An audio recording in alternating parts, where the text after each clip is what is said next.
How's it going, everyone? My name is Chandler, and you are listening to Thinking Outside the Pylons. Please subscribe, rate, and review the podcast. Follow us on our Twitter and Instagram to keep up with our latest and breaking news. And don't forget to check us out on our YouTube. Now relax, and I hope you enjoy.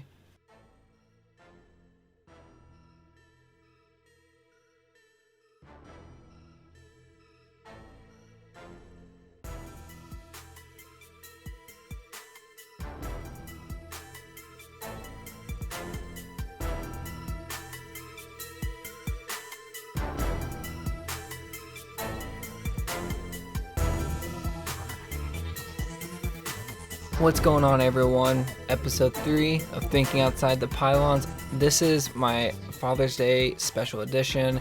Today is going to be a short podcast where I'm just talking about my top 5 father, daughter, son duos. So it's going to be 2 each, father and their child, and it's going to be me ranking it 5 through 1. I'm going to go into detail of why I picked these people. I did a lot of research into. I spent a couple hours on each person trying to figure out what order I was going to do. There's some honorable mentions as well that I did miss, and they had to be said just because I did think about them, but there were some reasons why I couldn't choose them. Honorable mentions I have start with Joe and Kobe Bryant. The reason why I didn't go with them was because I believe that Joe didn't have a good enough career. Obviously, Kobe, Hall of Famer, all-time great, truly the GOAT, but his dad just truly didn't have a big enough impact in the NBA that I felt like he could actually be in my top 5. Some other ones were Archie, Peyton, and Eli. Yes, Peyton and Eli, obviously two of the best quarterbacks to ever play the game. Statistically, truly were amazing. Archie, I didn't think had a good enough career because I'm not going off the best player. I'm going off truly looking at what each player, each person did in their own right to make them a contribution to this list. Even that there was Pat Mahomes and Patrick Mahomes. Pat Mahomes was a pitcher. He was a relief pitcher. Great career. Obviously, Patrick Mahomes showing that he's going to be one of the greatest quarterbacks to ever play the game. So I couldn't really put them in the mix of these 5 that I really thought went above and beyond. Trying to think if there's anyone else that I had. Bill Walton and Luke Walton. Bill Walton, obviously one of the all-time greats when it came to his position. Luke Walton was more just a role player. Yes, he has rings, but you can contribute that to Shaquille O'Neal and Kobe Bryant, right? So that's what kind of took them from being on the cusp of the top 5 and really eliminated them, because I believe the top 5 that I have were truly the best picks and the best options. So that being said, I'm going to jump right in. I really do want to hear what you guys think of this list. I really could not think of it in a different order. I just thought it was perfect. I am so satisfied with this. So if you think I'm wrong, then reach out to me and ask me why, because I will break it down what my thought process of the entire thing is and why I did it in this order. Coming in at number 5 is Howie and Chris Long. So I'm going with Howie and Chris Long because combined, they do have 3 Super Bowls. Howie Long is inducted into the NFL Hall of Fame. He's an 8-time Pro Bowler. He is a 3-time first-team All-Pro. He also had an NFL Defensive Player of the Year and had 84 sacks over his career. Howie Long had one of the best careers for a defensive lineman that really could ever be imagined. So his own right, he has the strength in this relationship. Now, when it comes to Chris, he is a 2-time Super Bowl champion with the Eagles and with the Patriots. And he also has the Walter Payton Man of the Year, which when he won that award was actually really fascinating what he does. I really encourage you to look into it with the Waterboys Foundation, as well as what he does locally for all of his charities in the places that he's played in his hometown of Charleston, Virginia.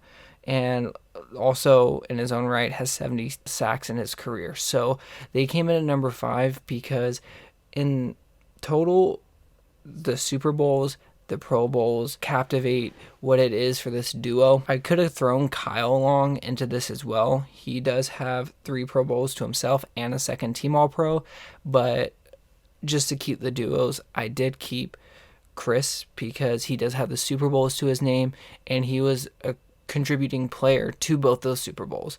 So they're coming in at number 5. Howie is top tier, and to me, Chris was like medium to low tier when I kind of did this. So that's where I placed them, and that is why. The next 2 that I have, I feel like I'll have a little bit of pushback on just because of what order they are in, and I can really explain why, and I really truly feel this way with these 2 combos because it makes sense, honestly, when you look at it. My number 4 coming in is Michael and Klay Thompson. So obviously 2 great players. Klay Thompson right now with the Golden State Warriors.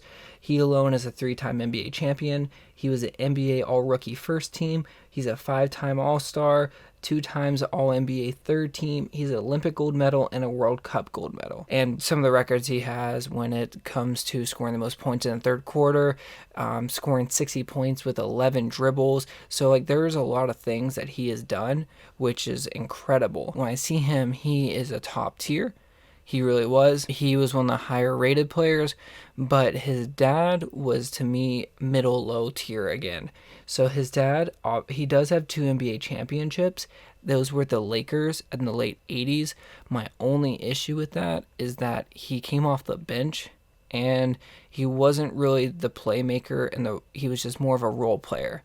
He was a number 1 overall pick for the Trailblazers, but when you think that he's a number 1 overall pick, you would see him as being the focus player. But I guess when you're on a team with Kareem Abdul-Jabbar, that's not necessarily possible. He was on the NBA All-Rookie First Team, and he finished with 12,810 points. He really did have a great career. You can't take away the 2 NBA championships. Out of all the combos I have, they do have the most championships, but when it comes to Klay and Michael, they weren't the 2 best players on the team, right? So obviously Michael was a bench player that really did well and was known for that bread and butter, and Klay is what a lot of people would say is a second Splash Brother, right? He is an amazing player, future Hall of Famer. He's incredible, but he isn't the Warriors. And I know the Warriors is just a crazy team. The reason why I have it this way is because that goes into my number 3 with Dell and Steph Curry. The reason why I have Dell and Steph Curry as number 3 is because to me, Steph Curry is, again, that high top athlete, one of the highest on my board. When you have Dell Curry, is like a medium to low. Steph has had an incredible career already. 3 NBA championships, 2-time NBA MVP, 6-time All-Star, 3-time All-NBA First Team, 2-time All-NBA Second Team, 1 All-NBA Third Team. He's been an NBA scoring champ. He was on the NBA All-Rookie First Team, and he has 2 gold medals in the FIBA Championship. So that alone right there already outweighs anything that Klay does so far at this point of their career, right? So when you look at that, he truly has been the best player on the Warriors, and some years the best player in the league. That's why I have him above. Now when it comes to Dell, I chose Dell and Steph because Dell does have an NBA Sixth Man of the Year award, and he did retire as the Hornets all-time leading scorer when he retired. That was with 9,839 points. He finished with 12,670 points. So Dell and Michael had very similar stats when you ranked them side by side. Dell didn't really have a team like Michael did between the Trailblazers and the Lakers. So that's why I kind of put them over, is because 1, he actually won an award that was an individual award. And if you go back and look at his stats and his career, he was always very close to winning the Sixth Man Award. He always came off the bench, but he was one of the most consistent players in Hornets history, as you can see for the fact that he actually did win an award and he was an all-time leading scorer. To me, that's why they come in number 3. They truly had a great career, both of them. Steph obviously playing, and there's more to come for Steph. Also, again, I could have thrown in Seth Curry, Great NBA player in his own right. Obviously, he's been more of a role player, so I couldn't really put him in here. Same thing with when it came to Kyle Long. They hold a candle by themselves of being the top without having another third person, and that's why I think they're better than Michael and Chris Thompson. That puts me at number 2. Number 2 is, I think, the most interesting pick I have because it's a little out there, but truly it makes sense. So when I look at this, my number 2 combo in the father, daughter, son duos is Ken Griffey and the kid Ken Griffey Jr. Two of one of the more iconic baseball players. I'm going to start with just kind of going over a senior. Ken Griffey Sr., he finished his career with a 296 batting average, 2,143 hits, and 859 RBI. That is a player that is contributing to his team. He was a starter his entire career. He almost actually won the batting title one year. In the last game, he was actually sat on the bench because he didn't want to give it up. And another player who actually was right behind him had 4 hits. Halfway through the game, Ken Griffey found out and went out there to hold on to the title. He went 0 for 2 and lost it. And a lot of people were upset by this, mostly because Ken Griffey didn't want to play for a personal accolade, and a lot of people were mad at the manager as well for this exact reason. So, a little fun fact for that. He is also a 2-time World Series champion. He was a 3-time All-Star, and he's also in the Reds Hall of Fame. So that alone is a really good career. That is a middle tier, to me at least, middle to high tier athlete that we have in this list, because without that alone is a great career. You don't need someone to come in behind you to have even a better one. But with that being said, his son was the kid, Ken Griffey Jr. Now, he had a lower batting average of 284, but he had 2,781 hits, 630 home runs, and 1,836 RBIs. He was a 13-time All-Star. He had an AL MVP, a 10-time Gold Glover, 7-time Silver Slugger. He was also the NL Comeback Player of the Year. He's in the MLB Hall of Fame. The Seattle Mariners retired his number 24 jersey, and he's also in the Reds Hall of Fame as well as the Mariners Hall of Fame. He had an incredible career. Yes, he never won the World Series, but you can argue that Ken Griffey Jr. revolutionized baseball and carried the Mariners pretty much his entire career. He really made the Mariners and baseball relevant for a lot of people. So you can't say that this combo isn't a great pick because they changed the game. I mean, 2 World Series, a combined 16-time All-Star, a combined 4,924 hits, 782 home runs, and 2695 in RBIs. Like, it's incredible. Their resume stacks up, like, to the top. So that's why I have them as number 2 over Michael and Clay and over Steph and Dell, because they were the top tier athlete.